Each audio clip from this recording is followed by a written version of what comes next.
J'ai déjà donné cette conférence une fois à Paris, mais à cause d'un problème technique, je vais la relire pour le public en ligne aujourd'hui. Merci à toutes et à tous d'être venus aussi de m'écouter en ligne. Je n'aurais jamais imaginé que je me trouverais un jour à Paris avec vous. Je remercie Charles Ramon et l'équipe pour l'invitation. Je vais parler en français.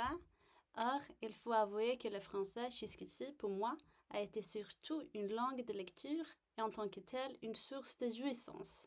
N'ayant jamais publié quoi que ce soit en français, je ne connais pas bien les conventions académiques et je vous prie de m'excuser si je n'arrive pas toujours à m'exprimer comme il faut.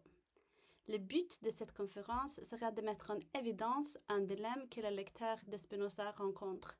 Il s'agit d'une incohérence, soit apparente, soit réelle, entre deux doctrines au cœur de son système. La première de ces doctrines concerne une série d'équivalences conceptuelles, celle entre la perfection, le sens et la réalité. Pour la seconde doctrine, il s'agit de ce que j'appellerais la différence métaphysique. Celle-ci sert à distinguer entre deux genres de choses. D'un côté, les choses dont le sens et l'existence reviennent au même, ce qui arrive uniquement en Dieu, et de l'autre côté, les choses dont le sens et l'existence s'avèrent différentes. Je soutiendrai que les équivalences risquent d'entraîner l'identité de l'essence avec l'existence non seulement en Dieu, mais aussi ailleurs, et que pour cette raison, il y a une tension entre ces doctrines également spinozistes. Donc, une tension entre la série d'équivalences d'un côté et la différence métaphysique de l'autre. Car si l'essence de l'existence revient au même dans ce qui n'est pas Dieu, alors la différence métaphysique ne peut plus distinguer Dieu d'avec ce qui n'est pas Dieu. Dans ce cas, la différence métaphysique n'a plus de sens et nous sommes, pour ainsi dire, emportés par une vague de divinité. Comment se protéger contre cette perspective d'inondation? Quel barrage est-il toujours possible de construire?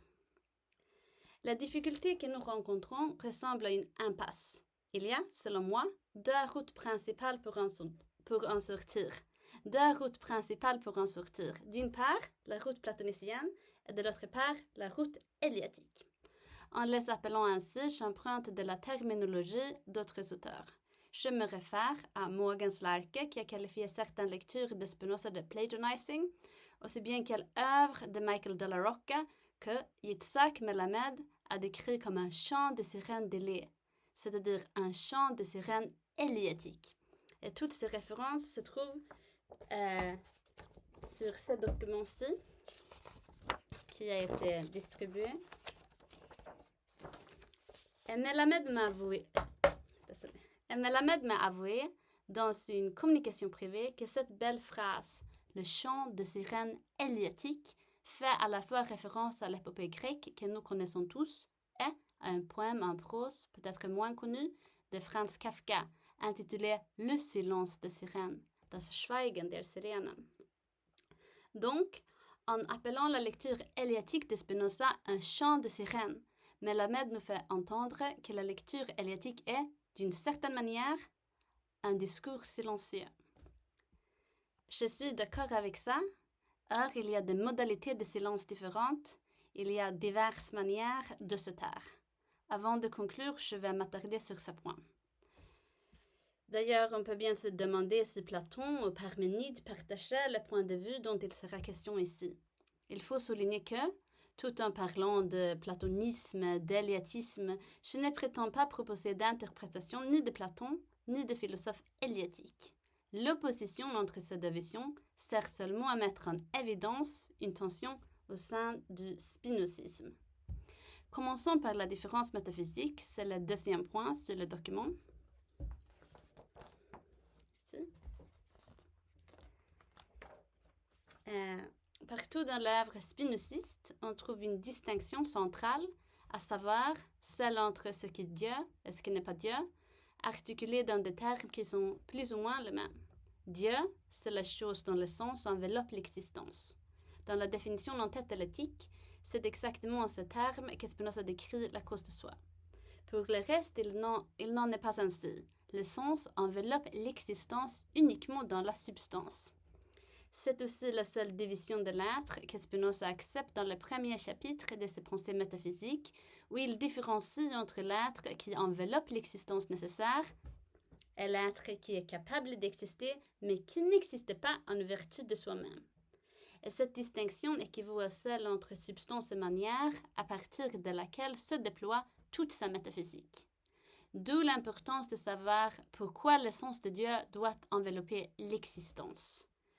Une façon de parvenir à la conclusion serait à partir des arguments qu'on appelle souvent ontologiques.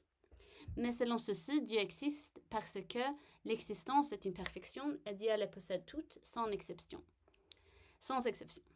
De cette manière, l'argument dit ontologique vise à établir que l'existence de Dieu est une vérité qu'on peut savoir a priori. Ce que l'argument n'établit pas, c'est que l'essence divine et l'existence divine sont, après tout, la même chose. Or, l'existence de Dieu et son essence sont une seule et même chose, comme Spinoza le dit dans la 21e proposition de la première partie de l'éthique. À l'instar des penseurs comme Thomas d'Aquin ou Maïmonide, Spinoza trouve donc que l'essence et l'existence ne font qu'un, en Dieu. C'est de cette unité profonde que découle l'enveloppement de l'existence dans l'essence, comme l'on ne peut pas arriver à l'un sans l'autre s'ils ne font qu'un. Dans le court traité, l'unité entre essence et existence nous fournit la prémisse de laquelle Spinoza dérive l'existence de Dieu. La preuve très lapidaire est la suivante. L'essence et l'existence ne font qu'un, en Dieu. Mais les essences sont éternelles et immuables, donc l'existence de Dieu est éternelle et immuable. Ça vaut la peine de mentionner que la différence métaphysique n'est pas unique au spinozisme. Descartes la soutient, il dit, et je vous donne une petite citation extraite de ses méditations. « Je ne saurais concevoir autre chose que Dieu seul, à l'essence de laquelle l'existence appartient avec nécessité. » C'est ici.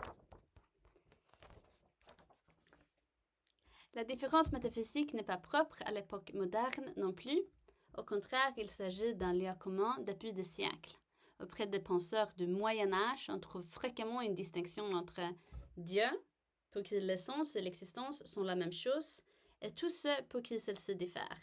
Étienne Gilson a exploré la doctrine dans un contexte médiéval, donc je renvoie à ses travaux pour des études plus approfondies.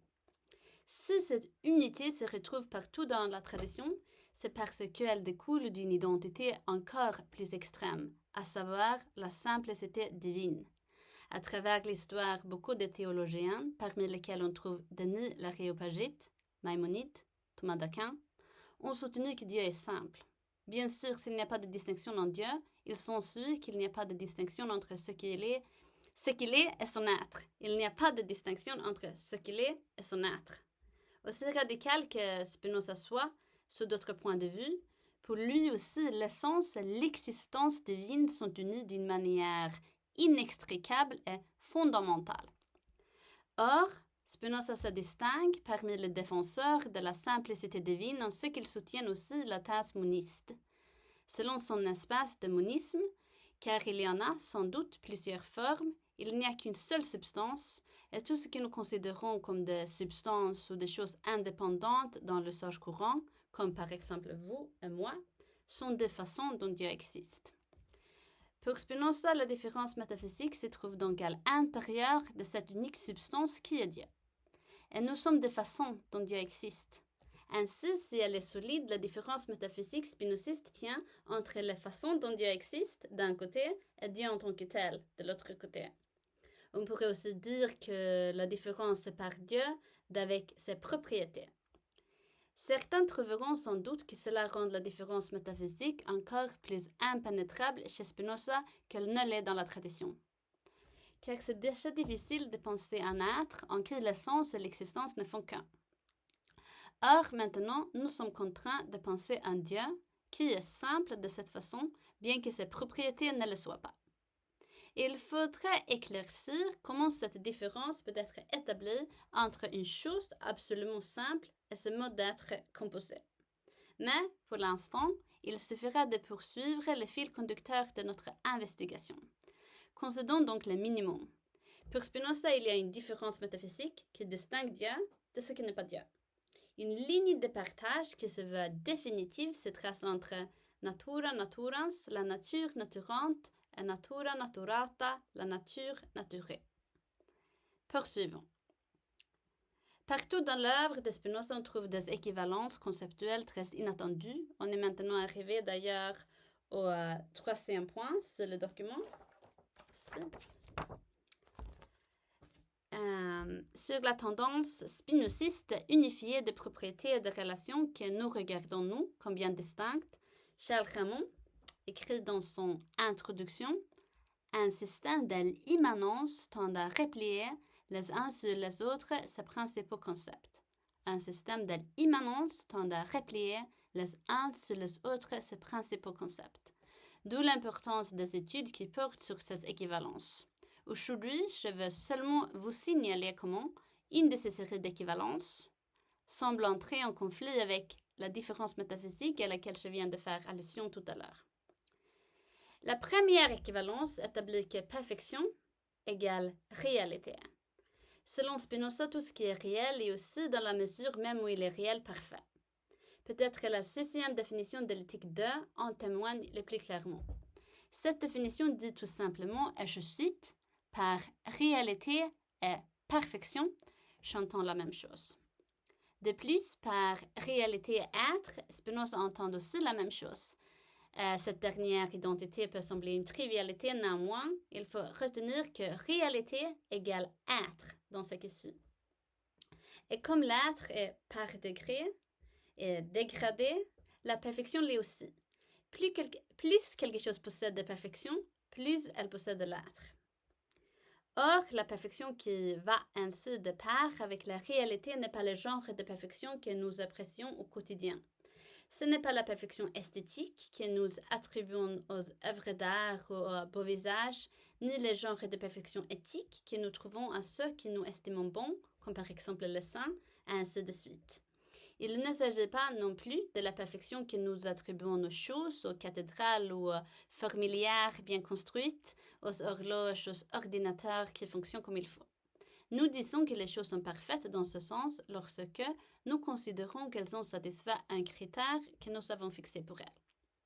De telles perfections sont, par là, des abstractions et plus précisément des universaux. Spinoza n'attribue aucune réalité à ce que ces abstractions représentent, bien qu'elles possèdent toutefois une réalité en tant que modification de la pensée. Dans la préface de l'éthique 4, Spinoza écrit à ce sujet, et je vous ai donné la citation à laquelle on fait souvent référence sur le document. Dans son commentaire sur le principe de la philosophie de Descartes, Spinoza le dit avec la même clarté, et je vais maintenant lire cette dernière citation qui est en harmonie avec ce qu'il dit dans son éthique. Je cite. « Nous ne parlons ici de la beauté, ni des autres perfections que les hommes, par superstition et ignorance, ont voulu appeler perfection. Mais, par perfection, j'entends seulement la réalité, autrement dit, l'être. Ainsi, la perfection qui équivaut à la réalité ne doit pas être confondue avec l'harmonie, la symétrie, l'ordre ou la proportion, qui sont d'ailleurs tous établis sur la base des mathématiques, ou au moins sur la base de la quantification des choses. La perfection se soustrait d'une manière insidieuse et de la beauté et de la bonté. La perfection et la réalité elle-même n'ont pas à confondre avec les vertus que nous conférons aux choses quand nous les jugeons depuis notre point de vue trop humain. À ce sujet, il est possible de soulever de nombreuses questions. Mais il suffit de noter pour l'instant qu'en fin de compte, la réalité, c'est-à-dire l'être, est la même chose que la perfection aux yeux de Spinoza. Les choses ne sont pas parfaites dans ce sens ontologique parce qu'elles ont atteint une fin. La perfection ne peut pas être établie sur la base de telles considérations téléologiques. Les choses sont, au contraire, parfaites simplement en vertu du fait qu'elles existent, et plus elles ont de réalité, plus elles sont parfaites. Je vais parler maintenant de la seconde équivalence, celle entre perfection et essence. Spinoza traite à plusieurs reprises l'essence d'une chose comme équivalente à la perfection de cette chose. Il le fait peut-être le plus explicitement dans la lettre 19 à Blienberg, en affirmant que l'essence, en effet, n'est rien d'autre que la perfection. Dans ces pensées métaphysiques, nous trouvons une formulation succincte. Dans ces pensées métaphysiques, nous trouvons une formulation succincte de toute la chaîne d'équivalence dont nous avons parlé jusqu'ici.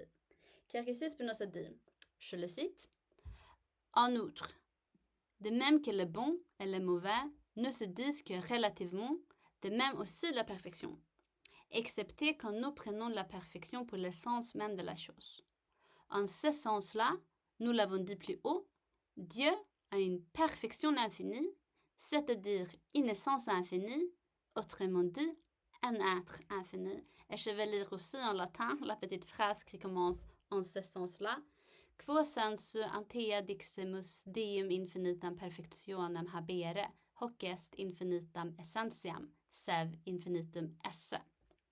Je voudrais faire une toute petite remarque sur la traduction. Ici, j'ai modifié celle de Frédéric de Besson et de Denis Campbeuchner, car la leur finit en fait ainsi. Dieu a une perfection infinie, c'est-à-dire une essence infinie, autrement dit, est infini. C'est aussi sur le document, bien sûr. Il est bien sûr tout à fait possible de traduire la phrase finale ainsi, c'est-à-dire en comprenant le dernier infinitif comme coordonné avec le premier. En coordonnant les deux infinitifs, on obtient que Dieu possède la perfection infinie, c'est-à-dire l'essence infinie, ou en d'autres mots qu'il est infini.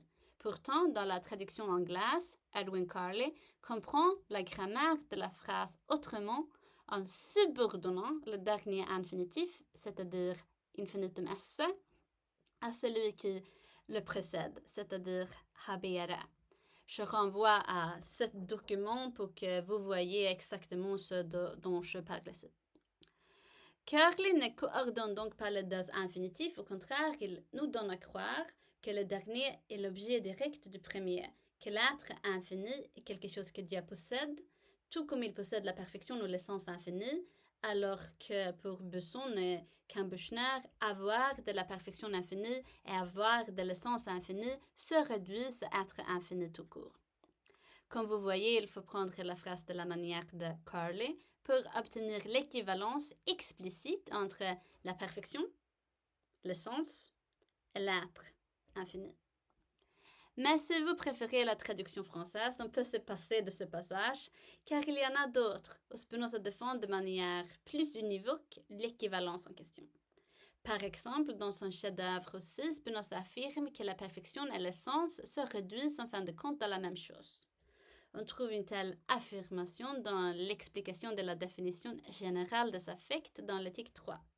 Je vous ai donné cette petite citation à part entière. Ici.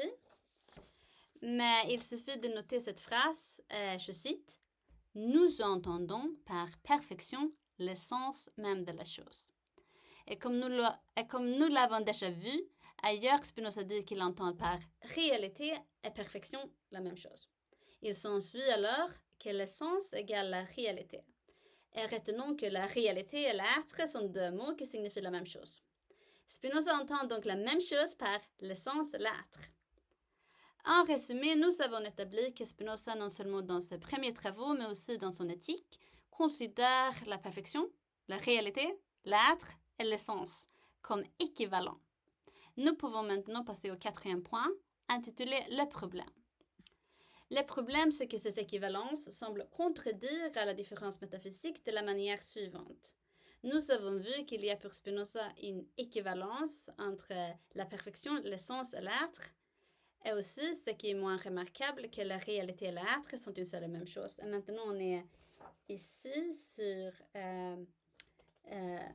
le document ici. Le problème.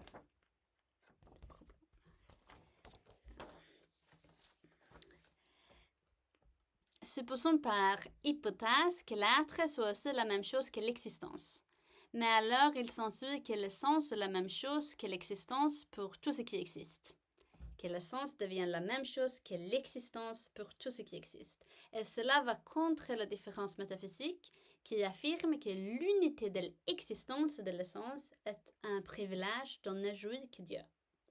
C'est comme si la pensée métaphysique de Spinoza procède d'un double mouvement, l'ascension vers l'unité et la chute vers la pluralité. Car dès qu'il y a une distinction entre ce qui est Dieu et ce qui n'est pas Dieu, il y a déjà une pluralité fondamentale. D'autre part, Spinoza fait égaler ce concept clé d'une telle manière que cette pluralité risque de s'effondrer. Comment le système spinoziste est-il capable de contenir ces deux thèses d'apparence si contradictoires? Dans ce qui suit, je vais envisager deux solutions. Il y en a peut-être d'autres. Ici, je traiterai seulement celles qui me semblent les plus généralement défendues. Après les avoir introduites, je vais aussi exprimer ma préférence personnelle. Une solution consiste à affirmer l'équivalence de la perfection, l'essence et l'être. C'est 3. Tout en niant que cela implique que l'existence et l'essence soient aussi la même chose. Car cela ne s'ensuit que si l'on adopte l'hypothèse selon laquelle l'existence et l'être sont les mêmes. Selon la solution à proposer en premier lieu, être et exister ne revient pas au même. C'est la solution que j'appellerais, en l'absence d'un mot meilleur, platonicienne. Et ici, je suis arrivée au 5e point sur le document. Comment établir la justesse de la lecture platonicienne? En effet, elle serait établie si nous pouvons trouver dans l'univers spinoziste un domaine duquel l'existence est bannie, mais où il y a pourtant de l'être, ou bien, ce qui revient au même, où il y a pourtant de l'essence, c'est-à-dire un domaine des essences, rappelons le ciel platonicien des idées. Spinoza parle parfois des essences formelles comme quelque chose à part. Peuvent-elles avoir de l'être sans avoir de l'existence? Pour apporter une tentative de réponse à la question, je propose que nous lisions une partie de la 8e proposition de l'éthique 2, car ici Spinoza parle en effet de cet être qui n'existe pas. Je cite. Les idées des choses singulières, autrement dites de manière qui n'existent pas, sont nécessairement incluses dans l'idée d'infini de Dieu de la même façon que les essences formelles des choses singulières, autrement dites de manière, sont contenues dans les attributs de Dieu. Passage extrêmement difficile à comprendre, et il se trouve bien sûr aussi sur le document. Je vais pourtant mettre les difficultés d'interprétation de côté pour l'instant. Ce qui est clair, c'est que, à première vue, il semble que les miracles platoniciens se produisent ici. Car n'avons-nous pas maintenant trouvé de l'être libre d'existence, de la réalité dépourvue d'existence, de l'essence de laquelle l'existence est bannie? S'il peut y avoir un tel être sans existence, ça parle en faveur de la stratégie platonicienne. Mais, évidemment, il faut passer outre cette impression initiale, il faut aller plus loin en posant la question sous la forme « En quoi l'existence s'oppose-t-elle à l'être » Qu'est-ce qui distingue l'existence de l'être? Jusqu'ici, j'ai compris l'existence de manière vague. Je l'ai comprise, disons, comme une certaine façon d'être, une façon d'être, pour ainsi dire, plus robuste, plus solide que l'être en tant que tel. Mais quelle est la marque de l'existence, le caractère qui distingue les choses qui existent de celles qui possèdent seulement de l'être? En vertu de quoi dit-on qu'une chose existe au lieu qu'elle a seulement d'être? De l'être. En vertu de quoi dit-on qu'une chose existe au lieu qu'elle a seulement de l'être? C'est quoi le propre de l'existence dans la pensée spinoziste? Il y a différentes réponses possibles à ces questions. Je vais seulement parler de la possibilité du temps ou de la temporalité comme le propre de l'existence. Peut-être que les choses qui existent se distinguent, elles, des choses qui possèdent seulement de l'être parce que l'existence seule se déroule dans le temps. C'est précisément la démarche interprétative du philosophe finlandais Olli Koistinen dans son article On the Consistency of Spinoza's Modal Theory. Koistinen soutient que le sujet de la 8e proposition de l'éthique 2, qu'on vient de lire ensemble, concerne exactement les choses qui jouissent de l'être au-delà du temps. La suggestion de Koistinen semble assez convaincante. Pourtant, il y a une difficulté. Si on veut considérer la temporalité comme la propriété définitive de l'existence qui la différencie de l'être, on se heurte à la raison suivante. La temporalité aux yeux de Spinoza est quelque chose de tout à fait imaginaire. Dans la lettre 12, autrement dit la lettre sur l'infini, Spinoza insiste sur le fait que le temps est seulement un auxiliaire de l'imagination. Dans la scolie de la 45e proposition de l'éthique 2, Spinoza semble dire que la temporalité est produite lorsque nous considérons, je cite, la durée abstraitement comme une sorte de quantité. Que la temporalité est produite lorsque nous considérons, et je cite, la durée abstraitement comme une sorte de quantité. Il faut souligner que toute quantification, toute mesure est pour Spinoza à la fois abstraite et imaginaire, car toutes les abstractions sont exécutées par l'imagination et non par l'intellect. Cela indique la distance, pour ne pas dire l'abîme, qui sépare la pensée de Spinoza de la philosophie mécanique de l'époque, comme le nota déjà Guéraud dans son texte sur la lettre. Dans les mots de celui-ci, et je cite Guéraud, « Cette chute foudroyante du nombre précipitée des auteurs de l'intelligible dans le bas-fond de l'imagination et de l'utilité biologique établit un vigoureux contraste entre la philosophie mathématique de Spinoza et celle des philosophes de son époque. » Pour Spinoza, fin de la citation. Pour Spinoza, le livre de l'univers n'est pas écrit dans le langage de mathématiques. On pourrait même douter que ce livre puisse être écrit, vu son scepticisme à l'égard des abstractions. Ailleurs aussi, comme par exemple dans les pensées métaphysiques, Spinoza considère le temps comme une notion purement imaginaire, comme une mesure par laquelle nous comparons la durée des choses de manière utile, mais qui n'est pas une véritable propriété des choses. Mais, si la distinction entre l'existence et l'être se fait seulement par une propriété imaginaire telle que la temporalité, alors nous ne les avons séparées qu'en apparence. Il faut supposer que, puisque le temps est imaginaire, il ne peut pas servir à distinguer l'existence de l'être de façon réelle. Par manque de temps, je m'arrête là. J'ai parcouru quelques autres options dans un article que j'ai publié il y a 2 ans, noté dans la bibliographie. Les autres options discutées sont la causalité, l'extension et la durée intemporelle, sans le temps. Dans l'article, qui comporte d'ailleurs plusieurs erreurs, j'ai tenté d'apporter une réponse à la question, c'est quoi le propre de l'existence qui la différencie d'avec l'être? À mon avis, toutes ces options échouent, mais ça sera pour un autre jour. Pour l'instant, il faut seulement noter que s'il n'y a pas de réponse convaincante à la question et que rien ne pourrait servir à distinguer l'existence de l'être de manière exacte, alors je pense que nous devons renoncer à nos ambitions platoniciennes. Si nous trouvons en effet que cette lecture demeure insatisfaisante, il vaut peut-être mieux se tourner vers une lecture éliatique. Au moins selon une conception très répandue, mais qui est selon certains erronée, Parménide nie l'existence de toute multiplicité. Il n'existe à ses yeux qu'une seule chose, uniforme partout et dans tous sens, libérée de distinctions externes aussi bien qu'internes.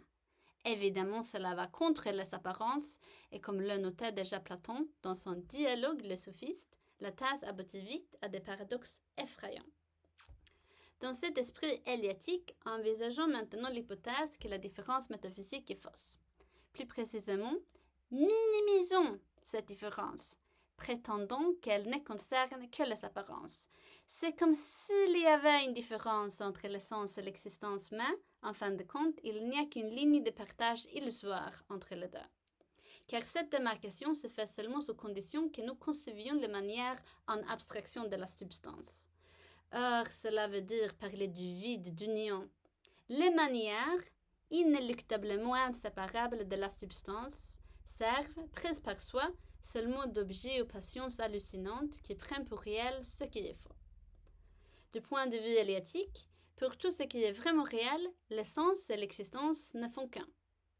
Par lecture éliatique, je veux donc entendre ici l'interprétation selon laquelle la distinction entre l'essence et l'existence n'est pas réelle pour Spinoza.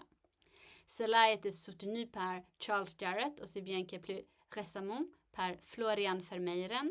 Tous les deux nient la réalité de la distinction entre l'essence et l'existence dans l'œuvre de Spinoza. On pourrait défendre une telle lecture de plusieurs façons. Peut-être faut-il d'abord apporter des preuves textuelles en sa faveur, tout comme je vous ai présenté la 8e proposition de l'éthique 2 en faveur de la lecture platonicienne. Dans une lettre à Jarek Diales, c'est la lettre 50, Spinoza développe un sujet qu'il a seulement effleuré dans ses pensées métaphysiques, à savoir que nous parlons de manière impropre lorsque nous disons que Dieu est unique et un. À Diales, Spinoza avoue que nous ne pouvons pas concevoir Dieu sous la catégorie d'aucun nombre, même pas celui d'un. Comme Dieu n'appartient à aucune classe commune. Je vous ai donné la citation, il dit, et je cite, « En ce qui concerne la démonstration que j'établis dans l'appendice au principe de Descartes démontré selon la manière géométrique, à savoir que ce n'est pas que de manière tout à fait impropre que l'on peut dire de Dieu qu'il est un ou unique. Je réponds que c'est seulement eu égard à l'existence et non à l'essence qu'une chose est dite une ou unique. En effet, nous ne concevons les choses sous de nombres qu'après les avoir ramenées à un genre commun. Nous ne concevons les choses sous de nombres qu'après les avoir ramenées à un genre commun.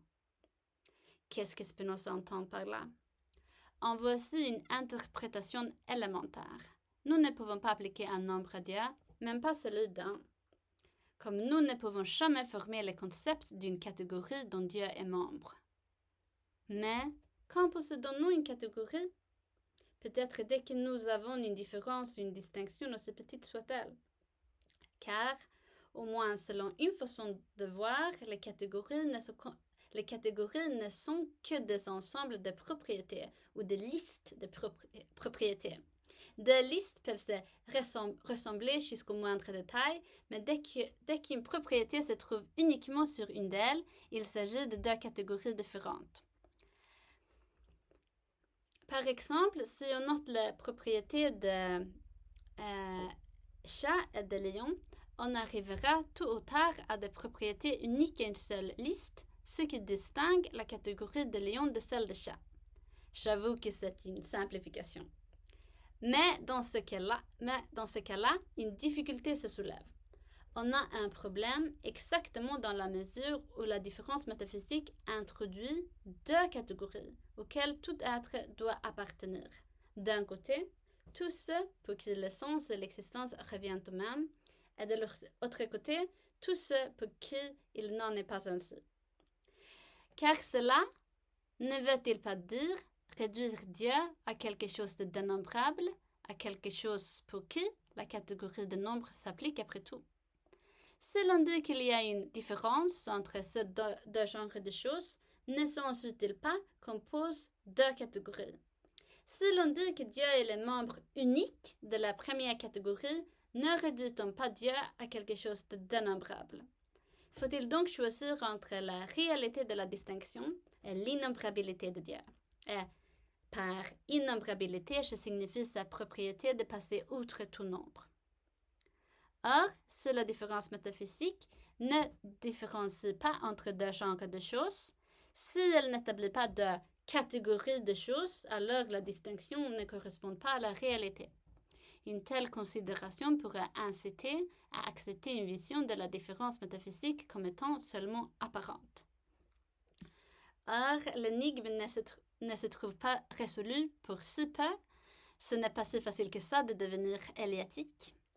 Je vais maintenant en venir au problème pour la lecture éliatique.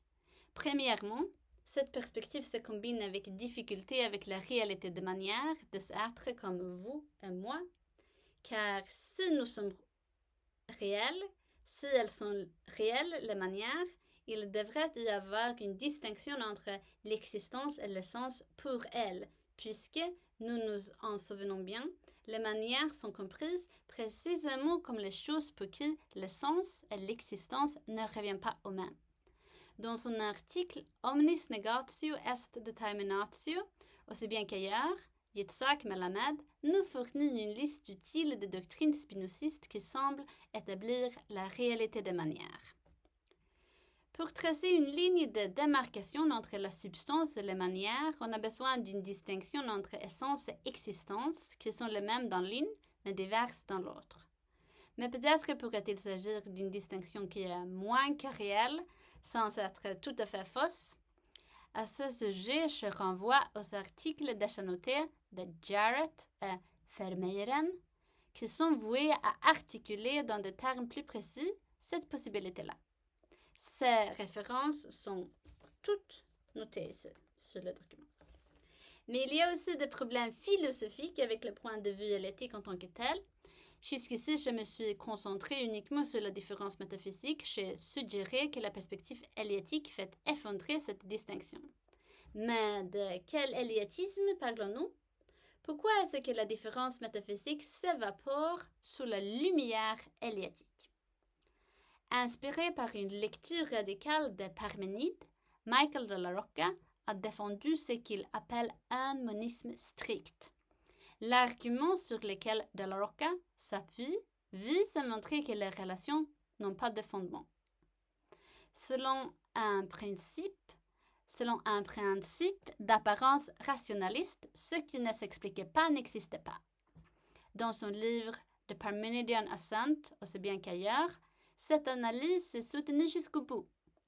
Son argument prouverait l'impossibilité de toute relation, y compris bien sûr toute distinction, et, a fortiori, c'est le cœur de notre conférence aujourd'hui. Mais comme la distinction entre l'essence et l'existence, pour ce qui n'est pas Dieu, sert justement à distinguer certaines choses d'avec Dieu, il s'ensuit qu'il n'y a rien qui ne soit pas Dieu. Notre barrage contre la vague de divinité s'effondre. La position de la Rocca est paradoxale et autodestructrice, comme il l'avoue lui-même dans son livre. Je le cite. For me, the self-undermining of relational metaphysics is a feature, not a bug. Je ne prétends donc pas à réfuter une position d'une telle subtilité qu'elle se réfute elle-même, comme si son auteur n'avait pas prévu toutes les objections que je puisse inventer et bien d'autres encore. Je veux seulement faire deux remarques. Premièrement, en l'absence de toute distinction, il ne saurait y avoir de distinction entre les apparences et la réalité. En fin de compte, si nous adoptons un monisme comme celui-là, nous n'avons pas droit même à la différence au moyen de laquelle j'ai introduit la lecture éléatique en disant que, de ce point de vue, la différence entre l'essence et l'existence est seulement une façon dont les manières apparaissent. Car la distinction entre les apparences et la réalité s'évapore à son tour dès qu'on prend cette voie. Cependant, ne s'agit-il pas là d'une différence trop fondamentale pour qu'on s'en débarrasse? La réalité versus les apparences. On pourrait affirmer que la métaphysique en tant que telle se fonde sur la possibilité d'en établir la différence et que détruire celle-ci veut donc dire la fin de toute question sur le caractère ultime de la réalité et par là la fin de toute question métaphysique. Pourtant, ce résultat pourrait être accueilli par ceux qui soutiennent que la métaphysique n'a plus de sens ou bien qu'elle n'a jamais eu de sens. Et j'espère que vous ne serez pas plus nombreux à le penser après mon exposé aujourd'hui. Deuxièmement, s'il n'y a pas de différence, il ne saurait y avoir de différence entre l'absence de différence et l'existence de différence. Donc, aucune différence entre soutenir les différences et les abandonner complètement. Évidemment, il est très difficile de parler de quoi que ce soit sans invoquer aucune distinction. Cela fait revenir à l'esprit la remarque de Yitzhak Melamed, à laquelle je faisais allusion au départ. Selon ce que Franz Kafka écrit dans son petit texte, « Le silence des sirènes », un titre choisi d'ailleurs non par Kafka lui-même, mais par l'éditeur, si Ulysse avait écouté de près les chants des sirènes, il n'aurait rien entendu, car c'était un chant silencieux. Les sirènes semblent chanter, mais il n'y a pas de son, seulement des mouvements trompeurs de bouche et de langue. Certes, les sirènes se montrent à la vue comme des chanteuses, mais rien d'audible n'en sort, car il n'y a pas de vraies intonations, seulement des gestes imitateurs, un simulacre de chant. Cela semble vrai en ce qui concerne le chant de sirène éliatique. Le chant de sirène éliatique est une espèce de silence qui nous interdit de parler de quoi que ce soit. Or, tous les silences ne sont pas pareils. Maintenant, je voudrais m'attarder sur ce point. L'essence de l'existence et la façon dont elles sont liées peut sembler un sujet dépourvu de toute signification pratique, une question qui plane dans l'air, vide, frivole et nul, pour utiliser une expression de Proust. Mais si on lit de plus près la dernière section de l'éthique 5, il nous apparaît qu'il n'en est pas ainsi.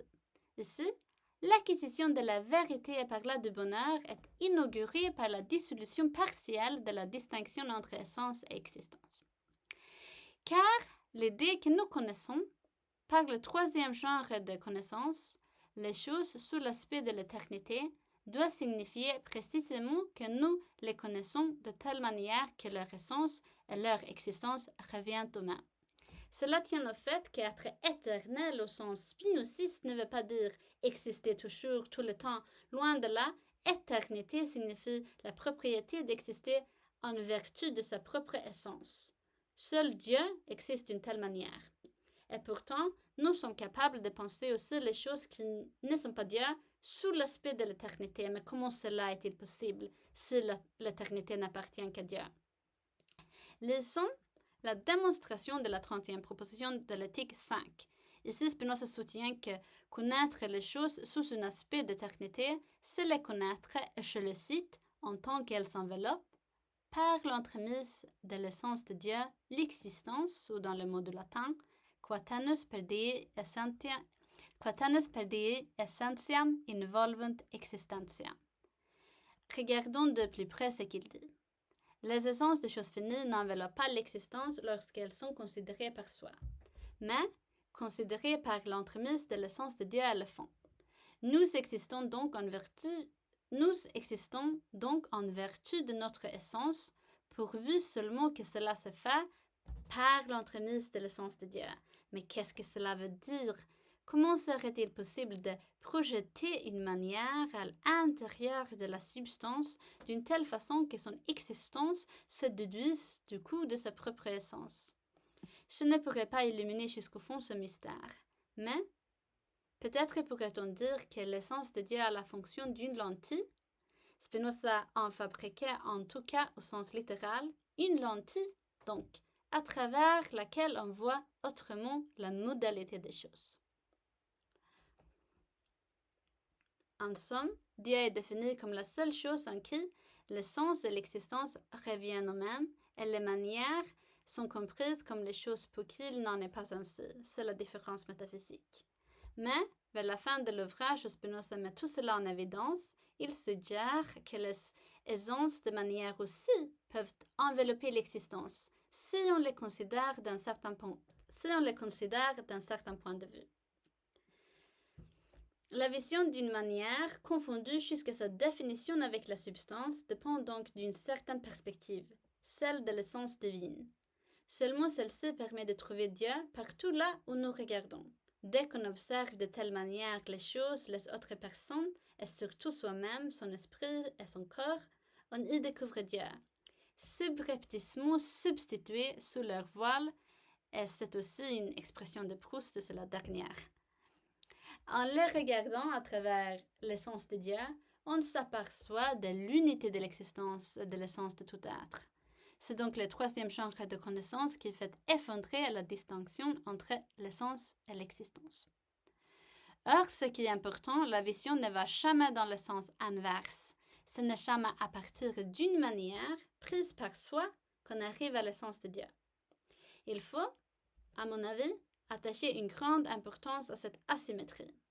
Car, en ajoutant ce mot, par l'entremise de l'essence de Dieu, Spinoza nous donne à supposer que tout l'enjeu est là. Il serait donc souhaitable de retenir seulement en partie l'identité que la lecture éliatique installe entre les manières et la substance pour que l'unité entre ces deux termes s'établisse en allant dans un sens mais non dans l'autre. Plus précisément, ce qu'il faudrait retenir est, à mon avis, la vérité du fait que Dieu est moi.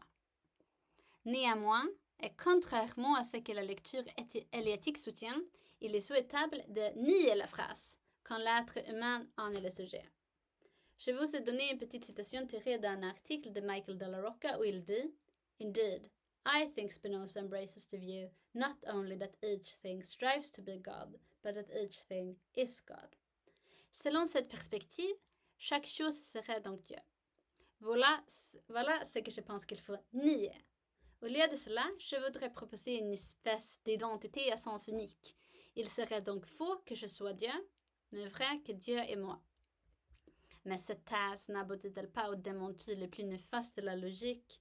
L'objection suppose que les relations d'identité que Spinoza établit entre ses principales catégories métaphysiques obéissent aux lois logiques standards. Mais cela ne semble pas être le cas. Le contraire a été soutenu, encore une fois, par Yitzhak Melamed, cette fois en collaboration avec Justin Bledin, dans leur article Spinozian Model Theory, qui n'est donc qu'un premier goût de la formalisation plus globale qu'ils entreprennent ailleurs. Il s'agit de traduire le système de l'éthique dans les termes de la logique modale. La seule tentative antérieure que je connaisse est celle qu'a abordée Charles Jarrett dans les années 70. Jarrett aussi se demande si le système spinoziste doit comporter une seule relation d'identité. En fait, Melamed et Bledin en proposent trois. Trois relations d'identité, dont il y en a au moins une qui ne possède pas la propriété formelle de la symétrie. En bref, l'identité spinoziste semble franchir des barrières logiques conventionnelles. Je ne serai donc pas la première à noter qu'une certaine asymétrie semble être requise par la pensée spinoziste. Mais il faut avouer que les relations d'identité desquelles Melamed et Bledin cherchent à compléter l'identité standard sont différentes de celle à laquelle je pense. Car aucune des relations d'identité posées par ces auteurs ne correspond à l'unité asymétrique que nous cherchons. Dans leur cadre de formalisation, il ne s'agit que de relations d'identité au sens strict, c'est-à-dire des relations qui garantissent que les termes en question, les relata, sont vraiment une seule et même chose. Ce qui n'est pas le cas ici. L'égalité que nous cherchons est beaucoup plus fragile, voire volatile. Pour cette raison, je vais abandonner le concept logique d'identité. Au lieu d'une formalisation, je vais vous présenter une métaphore. Dieu est, moi, au sens où il n'y a rien qui puisse être ce que je suis, sauf Dieu, qui seul existe. Mais je ne suis pas pour autant Dieu. On pourrait comprendre cette asymétrie par le biais d'un certain sens théâtral de l'être. Quand un comédien joue un rôle dans un spectacle de théâtre, on peut se demander qui est cet acteur ou actrice, c'est-à-dire dans le spectacle. On peut aussi exprimer la mise en scène en disant par exemple la barman est Phèdre, c'est-à-dire dans le spectacle. Or, Phèdre ne devient pas pour autant la barman. L'usage comédique du verbe être est donc asymétrique. Peut-être pourrait-on aussi bien dire que Dieu est moi et signifier par là que je suis comme un rôle joué par Dieu. Je suis un rôle joué par Dieu dans le sens où il n'y a personne, il n'y a rien qui puisse être ce que je suis, sauf Dieu à qui tout être appartient. Or, à la différence des actrices et des acteurs qui jouissent de la réalité hors du spectacle, moi, je ne possède aucun être à part. Car ici, il n'y a rien hors du spectacle. Être comme un rôle joué par Dieu ne démentit donc pas la réalité de manière. Au contraire, ce jeu divin en établit la réalité. En dehors de ce que Dieu est, en dehors de ce que Dieu joue à être, il n'y a rien. Il n'y a pas de spectateur, ni de but esthétique extérieur au comédien. Entre parenthèses, on peut noter que Spinoza s'intéressait au théâtre, il a lui-même écrit un dialogue, il participait au spectacle, la personne à qui a été écrite la lettre sur l'infini, Ludwig Meyer, était directeur de théâtre et ainsi de suite.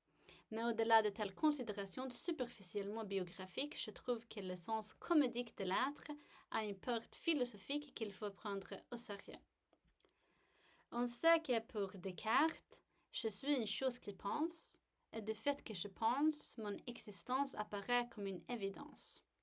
Pour Spinoza, je ne suis pas ce qu'il pense. Je suis une modification, ou plutôt un ensemble de modifications de la pensée. Ultimement, je suis quelque chose de pensée, plutôt que quelqu'un qui pense. La métaphore théâtrale nous permet de construire l'être de la même façon, ce que la grammaire ne nous permet pas. J'existe, mais en fin de compte, l'acte d'être ne m'appartient pas. Je suis ce qui en découle, je suis comme un rôle joué par un comédien. L'être se divise en l'acte de jouer un rôle et le rôle qui en sort. Bien sûr, dans ce drame métaphysique, il n'y a qu'un seul comédien pour jouer tous les rôles.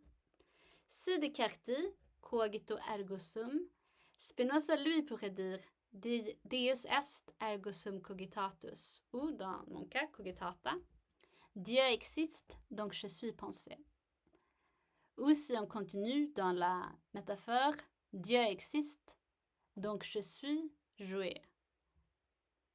Dieu est, donc je suis été. Dieu existe, donc je suis existé.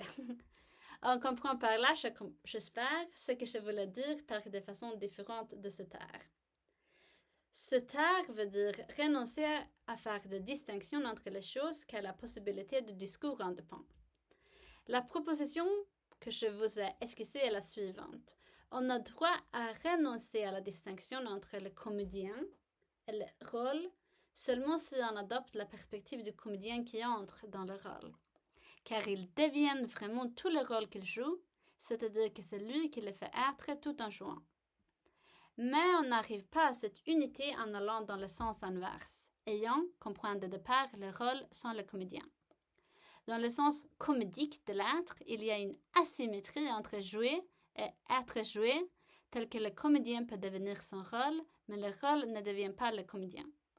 Selon cette lecture, qui n'est léatique qu'à moitié, on peut observer un certain silence affirmatif ou même révérentiel devant le fait que Dieu est moi, mais il faut crier contre l'idée que je sois Dieu. En résumé, en commençant, j'ai abordé ce qu'on peut appeler la tension entre deux doctrines spinozistes, d'une part, la série d'équivalences entre la perfection, l'essence et l'être, et d'autre part, la différence métaphysique qui distingue Dieu de tout ce qui n'est pas Dieu. Comment donc vont coexister ces deux doctrines? Premièrement, je vous ai présenté une lecture qui nie qu'une équivalence entre l'essence et l'existence découle de la série d'équivalences en question. Ici, j'ai qualifié cette tradition de platonicienne. Bien qu'elle soit prometteuse, des investigations supplémentaires sont nécessaires pour la rendre convaincante. Plus précisément, nous devons identifier avec exactitude la marque qui distingue l'existence de l'être. La marque qui distingue l'existence de l'être. Cela pourrait s'avérer beaucoup plus difficile qu'on ne le croit. J'ai opposé cette tradition à une autre qu'on peut appeler éliatique. Il s'agit à la fois d'une nouvelle tendance soutenue par De la Rocca et d'une longue tradition dont je n'ai pas traité l'histoire. Je n'ai pas sondé toute la signification de cette lecture. Dans le cadre de notre conférence aujourd'hui, la stratégie éliatique consiste simplement à nier que la différence métaphysique se trouve vraiment dans la réalité. Même si je suis attirée par l'idée que la différence s'effondre parfois, je soutiens aussi qu'on en a parfois besoin. Car je trouve que les textes sont trop limpides sur l'inégalité métaphysique entre substances et manières pour qu'on s'en débarrasse à part entière. Plus précisément, la différence métaphysique demeure solide, tandis qu'on considère la manière par soi. C'est seulement vu à travers la lentille de l'essence divine qu'elle s'évapore. Pour cela, j'ai voulu nuancer l'affirmation éliatique en proposant qu'il pourrait être vrai que Dieu est moi, mais faut que je sois Dieu. En essayant d'éclaircir cette asymétrie, je recours à une métaphore théâtrale. Or, cette métaphore n'est pas du tout exacte, peut-être est-elle même impropre. En tout cas, je vais maintenant conclure. Il existe peut-être d'autres solutions pour les spinozistes.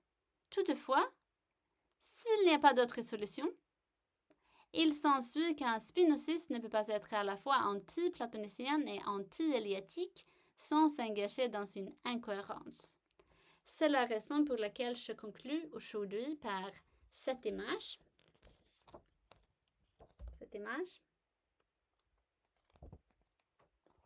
qui ne représente pas Hercule à la croisée des chemins entre le vice et la vertu, mais le spinozisme à la croisée des chemins.